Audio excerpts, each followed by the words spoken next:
He is now speaking with Nikki in the media. Anthony, LeBron comes back tonight, gives you guys 40 minutes, 29 points. What can you say about his return? It's a return. He did what he did. I think he had a triple-double, right? So, I mean, he doing LeBron-type things. Expected nothing less from him. Efficient from the field.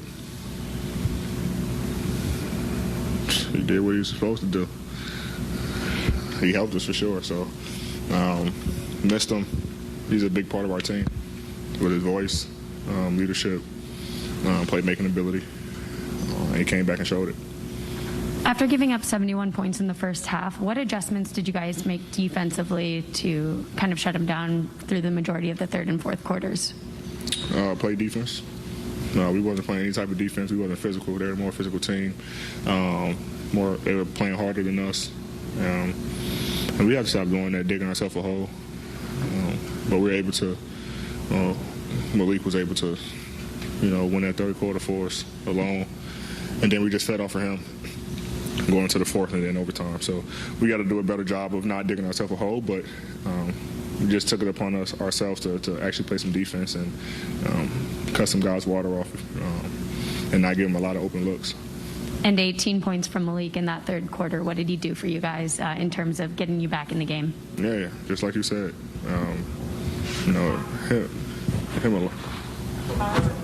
Him alone, beat the Knicks in the third quarter. So he was able to get us going, get our juice going, get our rhythm offensively going, and it was able to help us carry that into the fourth quarter and overtime, play with a little bit more swag on the offensive end. AD, just thinking about after last game, the way that ended, how upset you were at the result of that. With LeBron coming back, does it just feel a little like there's a little more wind at your back when he's in the game and you guys are facing some of these situations in crunch time? He definitely helps us in crunch time situations, late game situations, for sure. But I think even in that Clipper game, we executed phenomenally at the end, and tonight too as well. Guys fighting, guys competing, and I think the thing that almost cost us the game was our free throw shooting. We were terrible again, 17 for 28. So we got to go to the gym and just shoot free throws for the next 2 days. That's going to cost us games, and it almost cost us tonight. But it definitely helps having him, to come back and kind of lead the pack in the late game situations. AD, how do you account for the way you guys started and that first half? And we've talked so much about you guys having your backs against the wall a little bit and the need for wins. You got there, obviously, but how do you account for that first half? And then what was halftime like when you guys came in after that? We just dig ourselves a hole too much, like transition. We came out and they got 3 quick threes. And all of them was in transition, not communicating, not stopping the ball, and now they find the right guy and they're making shots. And that was kind of like the entire first quarter. It wasn't physical. They were getting whatever they want. Everything was easy. We were playing with no physicality, no force whatsoever. And then at halftime, second quarter, we kind of fixed it. And at halftime, we played great in that second quarter, cut the lead down to 15, and said stay with it. Now let's play some defense. We play defense. We get whatever we want on the offensive end. And that's what we did in the third quarter. Holding the team to 13 points. It was phenomenal. And so we just wanted to come out and just play with a little sense of urgency on the defensive end. AD, the championship that you helped the Lakers win in 2020 put a stamp on the talent that was so obvious that you possessed. But then over the last year and a half, some of the same critiques of your game have popped up from whatever, the media, whatever you want to call it, fans. And this time when you were out, the 17 games, did you put yourself in a place to I need to get back to that guy I was in Orlando? I was about to say Orlando. That's the bubble. Yes and no. Obviously, I knew, even though the numbers was kind of there, I didn't feel like myself. Wasn't helping the team. as much as I could have to win basketball games early in the year. And I take ownership of that. And when the knee injury happened, I was able to step away from the game and just evaluate myself. Not looking at other guys and what they could be doing. Looking at myself in the mirror and see how I could be better.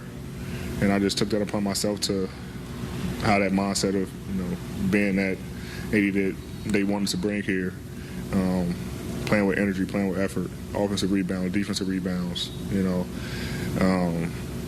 energy on the defensive end, and it's kind of what I just took upon myself to do, since the return. And no matter who we're playing, I have to be that for our team, and that's what I've been as of late.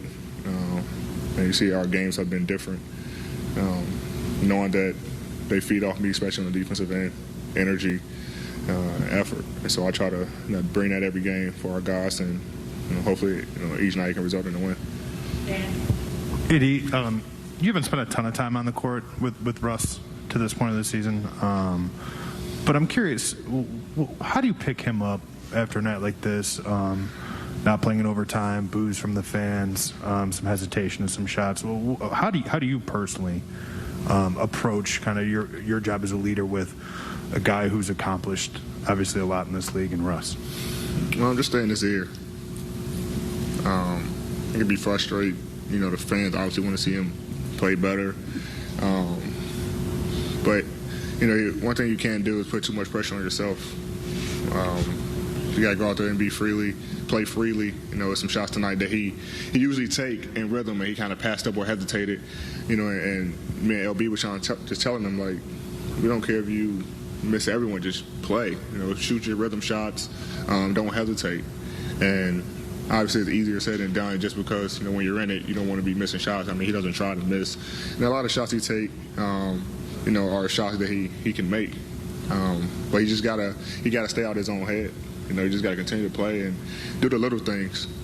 When I was going through the whole little thing where I wasn't playing well, I tried to always do the little things, for our team, the intangibles, and they kind of get you going, get you in the rhythm, and that's what he have to do. He has to, got 2 days to kind of just get away and just, try to lock back in, come Milwaukee. But, as a leader of the team, me, Brian, we try to, just continue to talk to him and just make sure that, he's not in his own head and putting a lot of pressure on himself. Last question, Johan. Eddie, Trevor had been struggling and had fallen out of the rotation, and now with Melo out, he plays 35 minutes tonight, closes the game. What did he give you guys, and how do you kind of see him fitting in alongside you and LeBron?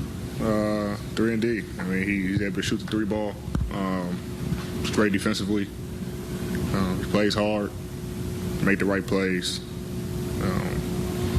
He's been great the last couple of games. With 7 out, he came in and stepped up in the Clipper game, and then stepped up tonight, played big minutes. So I think that's the most minutes he played all season. And he played well for us. So it's a tough call for Coach when Melo comes back, but I'm pretty sure the way he's been playing for us, I mean, we got to continue to play him. He definitely can help us when he's on the floor. But he's a true professional. Like you say, in and out of the lineup. Some games he don't play, then he gets thrown in randomly, and he's ready to go at all times. So, commend him for that, for his continuous work behind the scenes and staying ready. Lakers are back in action.